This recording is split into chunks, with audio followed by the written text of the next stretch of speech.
আমরা বিভিন্ন কাজেই সামান্য মাথা নত করে থাকি। যেমন প্রচণ্ড ভিড়ের মাঝে পকেট থেকে টাকা পড়ে গেলে সেই টাকা মাথা নত করেই উঠাই।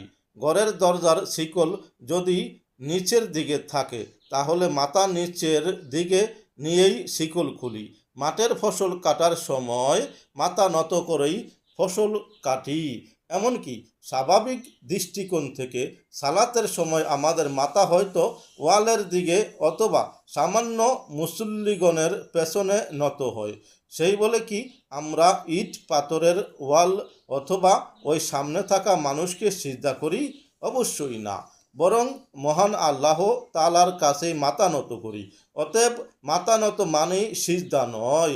অধিকস্ত আল্লাহ তাআলা ইরশাদ করেন, তোমরা মাকামে ইব্রাহিমকে সালাতের স্থান রূপে গ্রহণ করো।